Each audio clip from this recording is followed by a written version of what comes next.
करना है? अरे भाई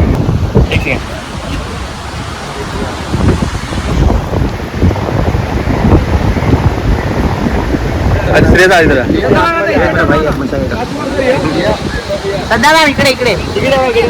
हा असे वारे तिकडे तेच सांगतो श्रद्धा लुक या सेंटर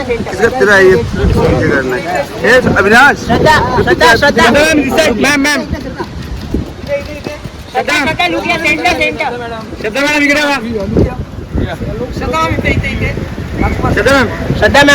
समोर श्रद्धा मॅम इकडे समोर बघा इकडे इथे बघितलं नाही इथे बघा इकडे